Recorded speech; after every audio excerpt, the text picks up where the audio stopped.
제 목소리가 너무 매력적이더라도 흔들리지 마시기 바랍니다.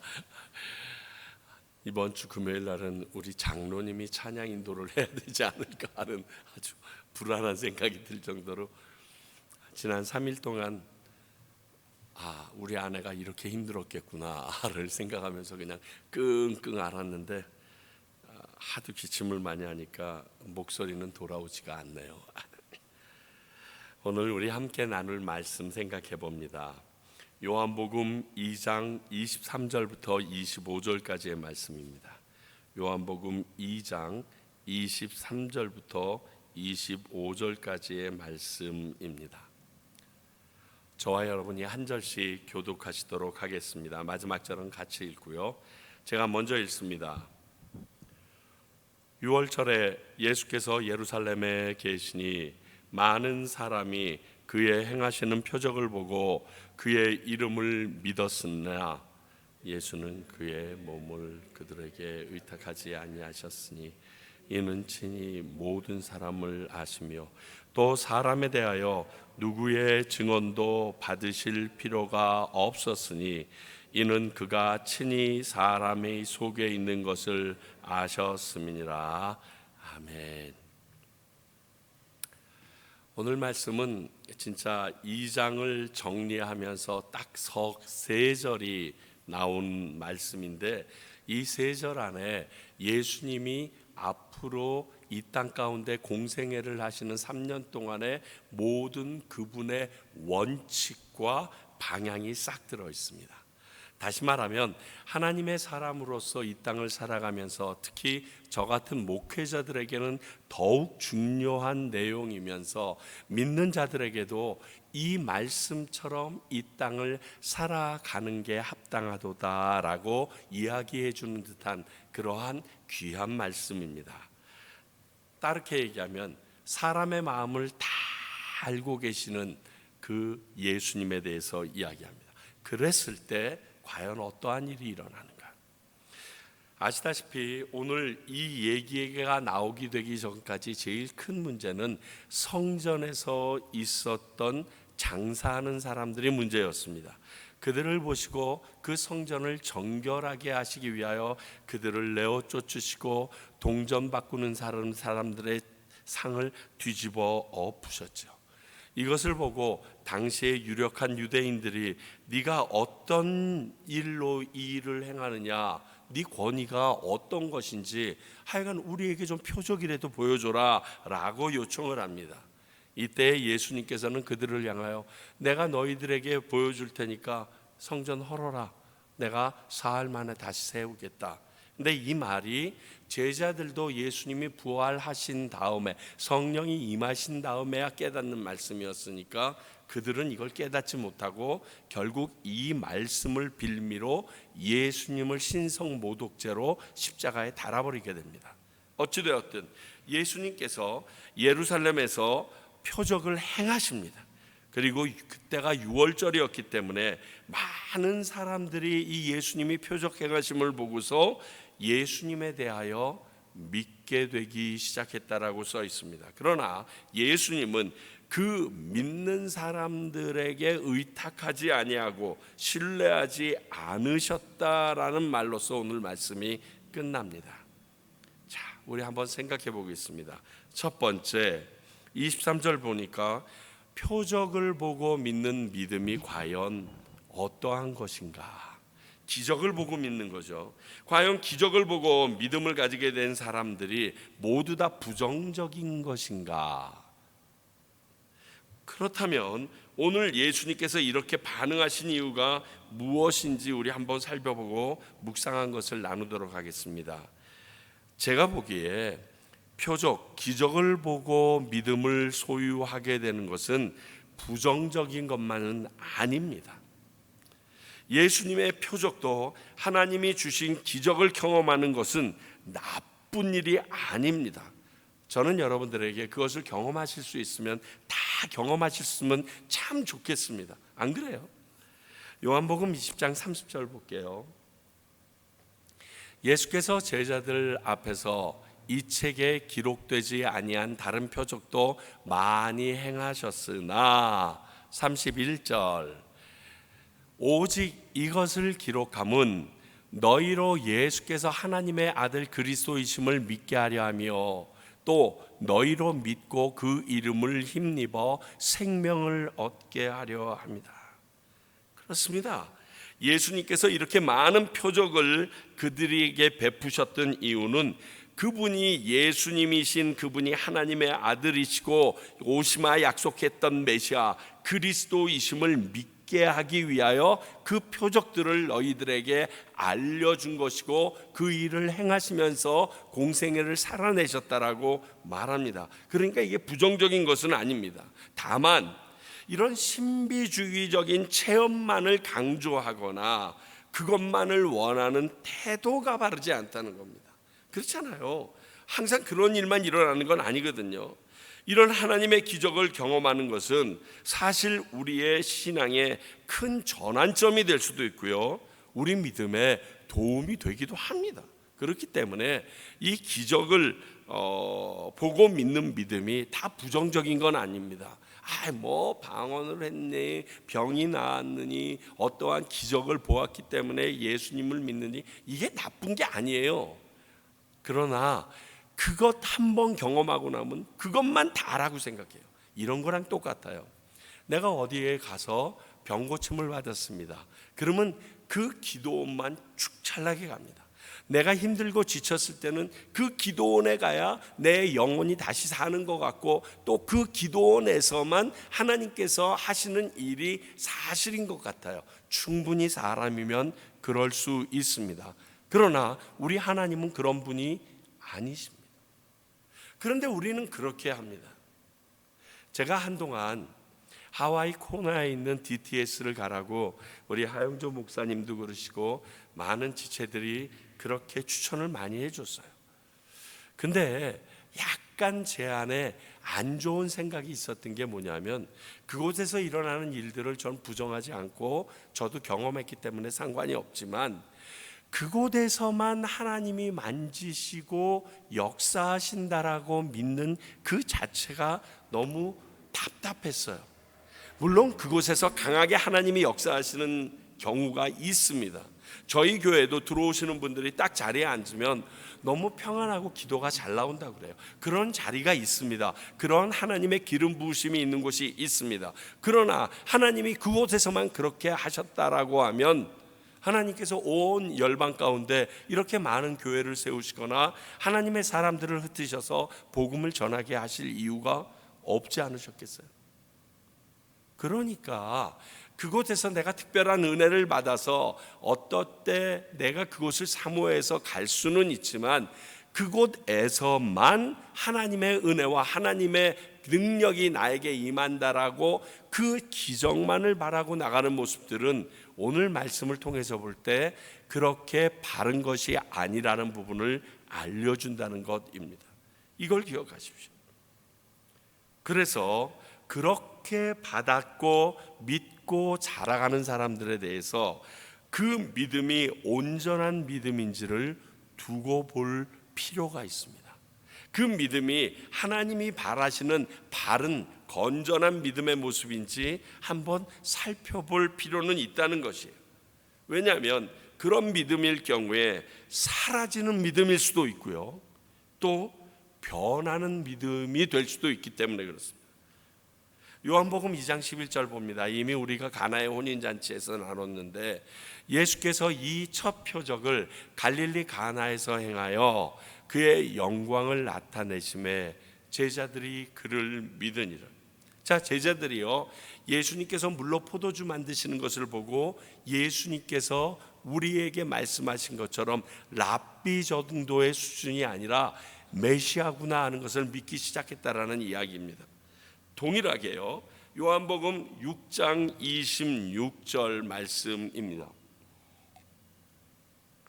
예수께서 대답하여 이르시되 내가 진실로 진실로 너희에게 이르노니 너희가 나를 찾는 것은 표적을 본 까닭이 아니요 떡을 먹고 배부른 까닭이로다. 이것은요, 오병이어의 기적을 경험한 장정만 5천 명이 넘는 이들의 반응에 대해서 예수님께서 콕 집어서 하신 말씀입니다. 야, 너희들은 기적을 보고 나를 믿기만 해도 좋겠는데 기적을 보고 믿은 게 아니라 먹은 음식 때문에 나를 믿는구나. 너희들에게 이득이 돌아가니까 나를 믿는구나 라고 말씀하셨다는 것이에요. 실제로 이렇게 예수님을 열광하던 이들이 그를 잡아서 왕으로 세우려고 오병이어 기적 이후에 난리가 납니다. 그런데 그랬던 이들이 십자가에 매달라는 예수님을 십자가에 매달라는 외침 속에서 아무도 외침이 없이 조용합니다. 그래서 표적을 보고 예수님을 믿는다고 하는 사람들에게 그 예수님께서 의탁하지 않으셨던 것입니다. 자, 여기서 의탁하다라는 이 단어를 번역을 달리해서 오늘 그렇지 23절에 예수님께서 그의 행하시는 표적을 보고 그의 이름을 믿었으나라는 이 단어랑 같은 단어입니다. 단지 앞에 것과 지금 뒤에 의탁하다라는 이 단어 사이에 시제만 다릅니다. 근데 시제가요, 아오리스트라는 시제와 미완료형이라는 시제 두 가지로 다를 뿐입니다. 근데 죄송하지만 제 실력으로는 이 아오리스트라는 이 시제는요, 헬라어에만 있는데 영어도 한국말도 없고 스페인어도 없고, 그러니까 과거와 현재와 미래가 다 같이 들어가 있는 시제입니다. 아주 독특한 시제인데 문맥상에서 이게 과거고 현재고 미래로 마음대로 바뀔 수 있고 완료형으로도 바뀔 수 있고 진행형만 아닙니다. 그렇게 바뀌는 거라 제 머리에 내가 가지고 있는 능력이 없어가지고 이것을 제가 제대로 설명할 수는 없는데, 그냥 똑같다는 표적을 보고 그들이 예수님을 믿으셨다는 것과 예수님은 그들의 믿음과는 달랐다라는 것만 오늘 말씀이 우리에게 알려주는 내용입니다. 똑같은 믿음이라고 얘기했는데 나는 믿는 믿음이고 안 믿는 믿음이니까 너랑 나는 다르다, 이렇게 얘기하셨어요. 그 뒤에 이유가 나오지만 표적을 보고 믿는 사람들의 믿음이 신뢰할 만하지 못하다라는 것이 오늘 예수님께서 내리시는 결론입니다. 자, 그렇다면 두 번째로 그런 사람들을 신뢰하지 않으시는 예수님은 왜 그렇게 하셨을까? 그 이유가 나옵니다. 그 첫 번째가 모든 사람의 속에 있는 것까지 다 아시는 예수님이기 때문에. 왜요? 예수님은 하나님의 아들입니다. 하나님의 아들이기에 하나님의 성품이 예수님에게 있습니다. 하나님의 성품은 모든 것을 꿰뚫어 보실 수 있는 전지한 성품입니다. 그게 예수님에게도 있기 때문에 그렇습니다. 그들이 아무리 열광을 해도 지금 현재와 그들의 미래까지 이 전지하신 예수님께서는 압니다. 그래서 저들의 저 믿음이 한시적이고 한계적인 믿음이라는 것을 예수님께서는 이미 아셨어요. 왜? 그렇게 되지 않으면 예수님 십자가 달려 죽으실 수가 없어요. 그들의 방해로 그렇게 될 수도 없어요. 그렇기 때문에 그들의 믿음은 여기에서 끓다가 끊어지는 냄비의 열기와 비슷하다라고 아셨던 거예요. 일단 기적을 본 거로 믿었지만 오병이어 기적 이후에 다른 사람들처럼 자기에게 유익하기 때문에 이렇게 열광할 수 있는 겁니다. 여러분, 아무리 큰 기적이 일어났어도 나와 직간접적으로 관계가 있지 않다면, 내가 직접 그 기적의 체험자라든가 내 어머니라든가 가족이라든가 내가 데리고 간 사람이 그걸 경험했거나 그 기적으로 나에게 어떠한 영향이 왔다, 이렇지 않다면요, 그 믿음 정도는 아주 미약해집니다. 왜? 그런 일이 있었었지, 그리고 지나가요. 내 피부적으로 안 느껴지니까요. 근데 그런 그들의 믿음이 이런 믿음이었다는 걸 아셨거든요. 아, 너희들 한시적이구나. 그리고 너희들은 참 제한적이구나. 결국 이런 사람들을 신뢰할 수 없다고 하신 것입니다. 하나님께서 이런 이들을 사랑하시고 구속하러 오신 것이 목적이었지, 이런 사람들을 모아서 그들을 믿고 그들의 추앙을 받음으로 의지함으로 말미암아 이 땅의 왕으로 오신 게 그분의 목적이 아니기 때문에, 목적 자체가 다르기 때문에 그렇습니다. 또 하나 오늘 말씀을 보게 되면 25절에 다른 사람이 예수님이 누구라고 인정하시는지 말든지 그게 필요 없는 분이셨어요. 이 말씀은 이 표적을 보고 믿은 자들이 인정해야지만 하나님의 아들이 되고 참 그리스도가 되시는 게 아니에요. 그분은 그렇게 안 해도 하나님의 아들이고 그리스도세요. 메시아세요. 왜냐하면 이렇게 생각하는 게 세상적인 통념이에요. 내가 당신을 믿어주고 우리 무리 회중이 당신을 인정해야 당신이 그 인정으로 말미암아 권위를 갖는다. 이게 세상이 갖고 있는 통념이에요. 그게 투표구 선거로 연결이 돼요. 예를 들면 연예인이라고 성경하는 방법도 이거랑 똑같아요. 추앙하고 따르는 사람들이 쭉 따라와야 그 사람이 성공한 연예인으로 인정받는 거지. 아무리 혼자 열심히 언더그라운드에서 난리쳐도 아무도 인정하지 않아요. 딱 한 번 TV 나가서 펑 터지면 얘기가 달라지거든. 왜? 추앙하는 사람들에게. 훌륭한 사람으로 인정받는 방법도 똑같아요. 그가 아무리 못나고 못 살았어도 그가 많은 사람들에게 인정을 받는 순간 갑자기 그는 훌륭한 사람이 돼버려요. 다른 사람에 의하여 내 삶이 바뀌어버려요. 대통령도 똑같아요. 다른 사람들이 인정해 줍니다. 표를 많이 써서. 그러면 그 사람은 대통령 되는 거고요. 그 사람의 삶이 아무리 엉망진창이어도 그 사람은 대통령으로서 권위를 수여받는 겁니다. 그러나 아무리 그 사람이 바르게 살고 모든 사람들에게 아름다운 일만 했다고 하더라도 다른 사람들의 인정을 받지 못하면 그 사람은 많은 표를 가질 수 없기 때문에 대통령이 될 수가 없는 거예요. 이게 세상의 방법이고 논리예요. 그러나 예수 그리스도는 그들이 인정이나 동의와 상관없이 살아계신 하나님의 아들이시고 우리의 구원자이신 메시아이시기 때문에 그런 사람들의 그런 인정에 연연해 하실 이유가 없는 거예요. 이거랑 똑같아요. 누가 나한테 너 사람이니 물으면 그 사람이 나를 사람으로 인정하든 안 하든 저 사람이잖아요. 제가 개는 아니잖아요. 그러니까 그 말 하는 것에 내가 흔들릴 필요가 없는 거예요. 난 사람인데. 가끔 가다가 우리 어렸을 때, 요즘에는 그런 얘기들 안 하시는 것 같아요. 제가 말을 안 들으면 아유 다리 밑에서 주워온 놈 같으니라고 뭐 이런 얘기 하세요. 그러면 저희 친구들도 그때 그런 얘기를 듣고 저랑 진짜 청계천 다리 밑에 가서 밤이 될 때까지 같이 그 다리 밑에 움막에 있는 사람들 옆에서 쪼그리고 앉았던 기억이 있어요. 왜냐하면 내가 못 믿어. 내가 그런 존재라는 것이 확신이 없어. 그런데 아무리 사람들이 야, 이 다리 밑에서 주워는 그래? 상관없어. 난. 그래도 난 우리 아빠 우리 엄마가 내 아빠고 엄마야. 그러면 난 그 집에 당당히 있는 거예요. 이거랑 똑같은 거예요. 예수님이 어떠한 분이신지 세상 사람들이 인정하고 그 사람들이 추앙하든지 말든지 그분은 약속하신 메시아고요. 그분은 하나님의 아들이시고요. 그분으로 인하여 우리가 구원받는 자들이 안 변해요. 그대로예요. 그러니 하나님께서 사람들이 뭐 인정한다고 그 사람들에게 의탁하고 그 사람들을 의지하고 그러실 이유가 없는 분이에요.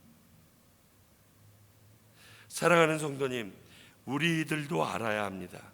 우리가 예수님을 구주로 믿어드리고 말고와 상관없이 예수님은 내 구세주세요. 내 주인이시고요. 하나님의 아들이십니다. 그건 안 변해요. 여러분들이 교회 다니다가 에이 더러워 그러고 때려치고 나가도 그분은 하나님의 아들이시고 여러분들의 심판자세요. 그건 안 변해요. 그러니까 착각하지 마시고 교회 다니셔야 돼요.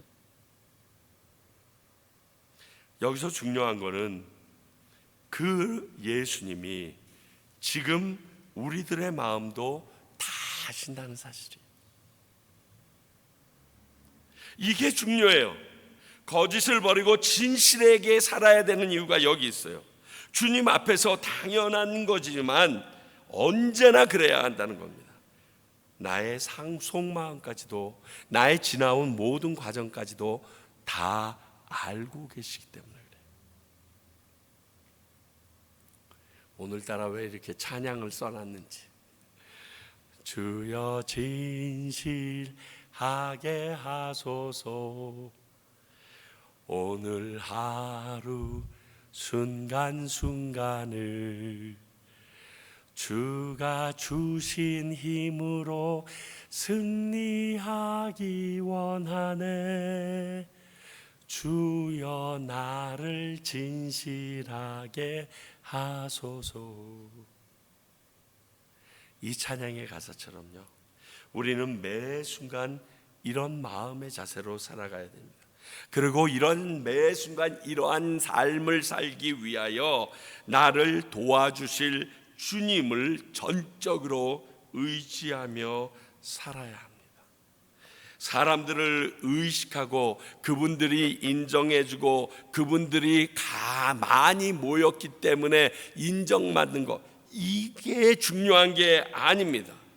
그게 신앙이 좋은 게 아니고 그게 신앙이 훌륭한 사람의 모습이 아닙니다. 물론 그분의 삶을 통하여 이러한 흔적들이 따라올 수는 있습니다.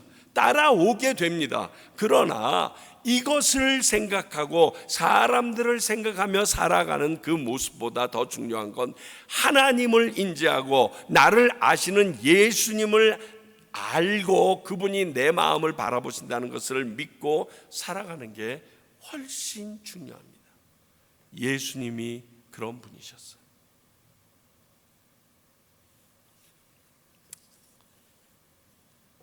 결론적으로 오늘 말씀을 보면서 예수님이 공생애를 그렇게 살았듯이 우리도 이 땅을 살아가면서 사람들이 믿음의 대상이 아니다라는 사실을 기억하고 사십시오. 이거 벌써 제가 한 5번 이상 여러분들에게 말씀했죠. 오늘 말씀을 통해서 다시 확인받습니다. 사람들을 의지하는 것은 참으로 어리석은 것입니다. 이에 대해서는 여러분 시편 146편을 쭉 읽어보면 그 이유까지 아주 잘 나와 있습니다. 먼저 대전제로 시편 146편 3절은 이렇게 말합니다. 귀인들을 의지하지 말며 도우림이 없는 인생도 의지하지 말지니. 사람 의지하지 말라고 선포하고 시작합니다. 그리고 그 이유를 146편 4절에서 이렇게 말합니다. 그의 호흡이 끊어지면 흙으로 돌아가서 그날에 그의 생각이 소멸한다. 의지할 수가 없어. 네가 잡으려고 그러면 죽어버려. 네가 잡으려고 그러면 그 권위와 그 위치와 그 인기가 사라져버려.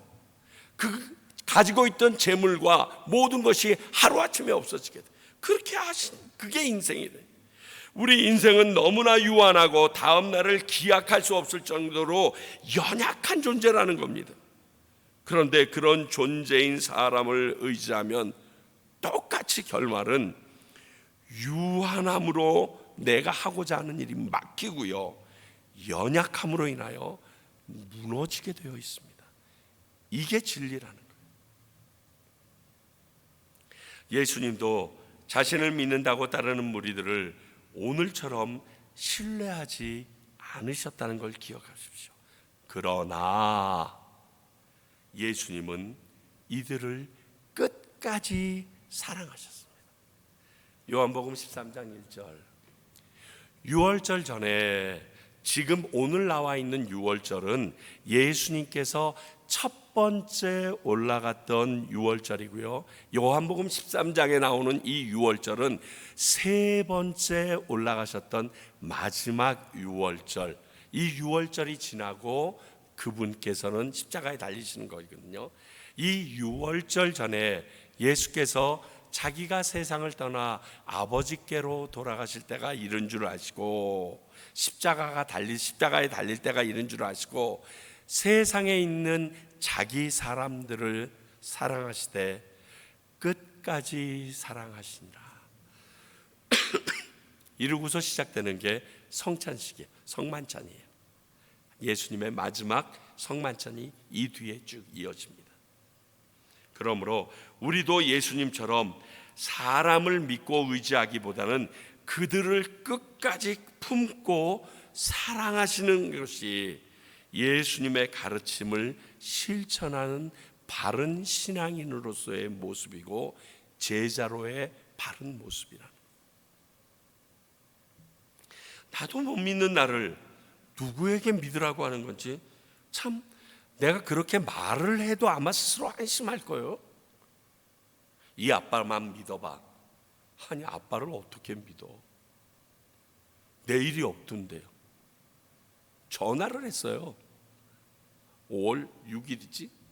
5월 6일 날, 야, 어린이날과 어버이날을 함께 하자. 아침에 내가 애들 선물 다 준비할 테니까 걱정하지 말고 아예 만나자. 저희 아버님이 그러셨어요. 5월 5일이 6일 맞죠? 5월 5일이 주일이었어요. 그래서 6일 날 아버님에게 그렇게 말하고 갔는데 오후 5시에 만나기로 했는데 그 전에 2시인가 3시쯤에 하나님이 불러가셨더라고요. 저는 그 이후로 인간의 약속이 얼마나 허무한지 너무 확실히 합니다.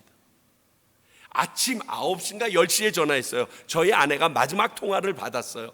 그래서 야, 우리 가서 그 당시에는 이렇게 애들 게임기에 이렇게 넣는 칩이 그 전자상가에서 아주 유명했거든요. 그거 사러 막 돌아다니며 또 그 실갱이 하면서 더 좀 싸고 좋은 걸로 하려고 실갱이 하고 있는데 전화 왔어요. 여동생이 아빠 돌아가셨대. 야, 그런 걸로 장난하지 마. 말이 되는 소리. 아침에 통화했어요. 진짜야? 엄마 지금 글로 뛰어갔어. 의정부로 오래. 별의별 생각이 많이 났지만 제일 중요한 거 하나는 사람들의 약속은 이래서 온전할 수 없구나. 아무리 내가 그 약속을 지키려고 노력하면 뭐합니까? 하나님이 툭 데리고 가면 땡이에요. 내 노력과 내 열심과 내 진심 아무 소용없어요. 오늘 정확하게 얘기하십니다. 그러니까요, 사랑하니까 그 사랑으로 믿어주는 것이죠. 우리가 예수님을 믿는 것처럼 사람을 믿는 것은 불가능하며 하면 안 되는 일이라는 겁니다. 여러분, 할 수도 없어요. 믿으려고 왔는데 그 자리에 없는데 뭐 어떻게. 그러므로 우리는 예수님을, 하나님을 의지하고 믿어야 합니다. 그래서 성경은 우리가 영원하신 하나님을 믿어야 한다고 말하는 겁니다. 시편 146편 5절, 야곱의 하나님을 자기의 도움으로 삼으며 여호와 자기 하나님에게 자기의 소망을 두는 자는 복이 있도다. 그 이유에 대해서 말씀하시는데 여러분 한번 짚어보면서 나가볼게요. 146편을 펴셔도 좋고요. 6절서부터의 말씀입니다. 함께씩 나갑니다. 여호와는 천지와 바다와 그 중에 만물을 지으신 자시며, 두 번째, 영원히 진실하심을 지키시며, 세 번째, 억울한 사람들을 위해 정의로 심판하시며, 네 번째, 줄인 자들에게 먹을 것을 주시는 이시로다. 다섯 번째, 여호와께서 갇힌 자들에게 자유를 주시고, 일곱 번째, 여호와께서 맹인들의 눈을 여시며, 여덟 번째, 여호와께서 비굴한 자들을 일으키시며, 아홉 번째, 여호와께서 의인들을 사랑하시며, 열 번째, 여호와께서 나그네들을 보호하시며, 열한 번째, 고아와 과부를 붙드시고, 열두 번째, 악인의 길을 굽게 하시는. 이게 우리가 의지해야 될 수 있는 그분이 하시는 능력이에요. 그리고 10절에서 시온아 여호와는 영원히 다스리시고 내 하나님은 대대로 통치하시리로다. 여러분, 여호와라는 말은 야훼라는 단어로 쓰여진 거고요. 당시 히브리어니까 이 하나님이라는 단어는 동급이지만 엘로힘이라는 단어로 쓰여진 겁니다. 자, 여호와라고 얘기하고 어떨 때는 엘로힘, 하나님이라고 표현했을 때 이것이 요구하는 게 다릅니다. 다시 말하면 이 여호와는 무엇을 얘기하냐면 언약의 능력을 얘기합니다. 언약의 하나님 엘로힘은요, 그가 가지고 있는 능력, 권능을 이야기해요. 이렇게 나눌 때 보통 성경은 이렇게 분리해서 쓰곤 했다는 것이 통계적으로 나타나 있는데, 하나님은 영원히 다스리시고 통치하시는 분인데 언약으로 여러분들을 다스리시고 여러분에게 그분의 능력으로 통치하시는 분이에요. 그리고 앞에 말했던 12가지들이 우리 삶 가운데서 이루어집니다. 하나님을 믿고 의지해야 될 이유는 이렇게 넘칩니다. 아마 이 중에 한 가지만 제대로 아는 사람이나 단체만 있어도 아마 세상에서는 거긴 믿을만하다, 믿을만한 사람이다, 믿을만한 단체다라고 아마 얘기할걸요. 100% 믿음이 신뢰가 될걸요. 여기서 우리는 나의 믿음은 어떤 믿음인지 좀 보셔야 돼요. 기적을 경험하셨기 때문에 예수님을 믿으십니까? 아니면 내게 유익을 주신다고 하셨기 때문에 그 하나님을 믿고 이렇게 교회 나오는 것입니까? 과연 나의 믿음은 예수님이 원하시는 믿음인지, 혹시 내게 유익하지 못하다고 여기면 흔들리거나 외면해버리는 믿음은 아닌지. 최근에 우리가 새벽에 야고보서를 통해서 말씀하시는 과연 행함이 있는 믿음인지 행함과 별개인 믿음인지 우리는 내 믿음부터 돌아봐야 합니다. 믿음이 있다 하고서 그 믿음이 하나님에게 나아가서 불타 없어져 버리는, 아무런 소용이 없는, 증명할 수 없는 믿음이라면 참으로 마지막 날 안타까운 결과를 우리가 받아들여야 되기 때문에 예수님이 인정하는 믿음을 소유하게 해달라고 기도하셔야 되고, 그렇게 살 수 있게 해달라고 간절히 구하셔야 돼요.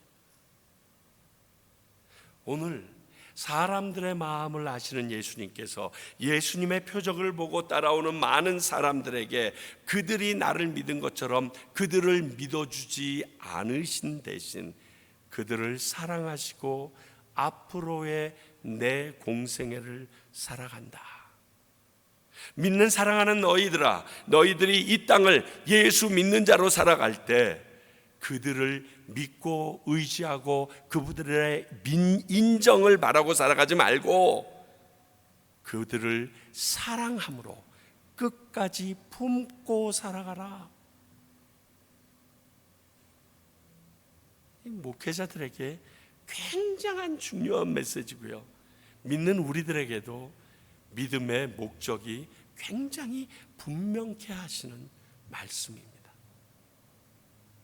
사랑하는 성도 여러분, 이 예수님이 가신 길 우리가 지금 걷고 있습니다. 그 길을 걷는 여러분들도 예수님의 이 방법 그대로 걸으실 수 있기를 바랍니다. 기도하겠습니다. 하나님 아버지,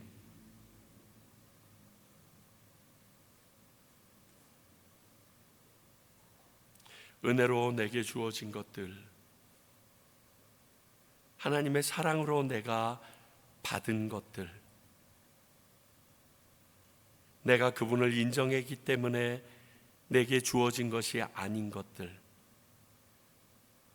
착각하지 말고, 그분이 나의 주인이시여 나의 구세주이시며 나의 살아계신 하나님의 아들임을 믿고 살아가는, 그리고 우리들도 세상을 살아가면서 주변 사람들의 인정에 목말라 하는 것이 아니라 그 하나님의 마음을 가지고 그들을 섬기며 살아가는 저희들 되게 해 주시옵소서.